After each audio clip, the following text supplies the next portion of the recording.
আমাদের জাতীয়তাবাদী দলের বিভিন্ন কর্মীর বাড়িতে হামলা করানো হয়েছে।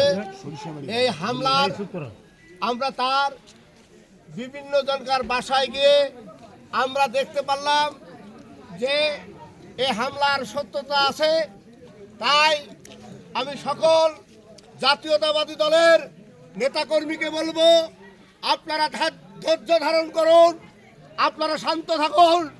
যারা অশান্ত করতে চায় তাদেরকে আমরা বিভিন্ন আইনের প্রক্রিয়া দিয়ে তাদেরকে এই সন্ত্রাস আমরা দমন করে দেব।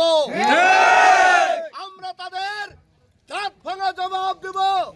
জাতীয়তাবাদী দল আপনারা দেখেছেন যে 213টি আসলে জয়লাভ করে সরকার গঠন করতে যাচ্ছে।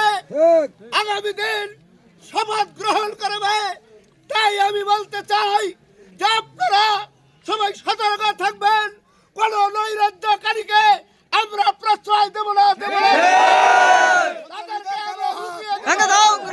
সন্ত্রাসীদের কালো হাত ভেঙে দাও, ঘুরিয়ে দাও। গুন্ডা লীগের কালো হাত ভেঙে দাও, ঘুরিয়ে দাও। আমাদের নেতা জনাব তারেক রহমান বলেছেন যে বাংলার মানুষ নিরাপদে থাকবে। যে কোনো দলের যে কোনো মাঠের মানুষ তারা সুন্দরভাবে জীবন যাপন করবে। আর এই সুন্দর অবস্থায় কেউ যদি মনে করে ওই একটি এমপি মনে নির্বাচন করে তারা জিতেছে, তারা বাংলাদেশে অনেক কিছু মনে করতেছে, আপনারা একটু অপেক্ষা করুন। সবাই তাদের ব্যবস্থা হবে, সবাই তাদের আপনারা দেখবেন যে সন্ত্রাস করবে। সন্ত্রাসের জায়গায় এই রাজারহাট উপজেলায় হবে না, হবে না। আপনারা সবাই সুন্দর থাকবেন, ভালো থাকবেন, এই বলে আমি আবার কথা শেষ করছি।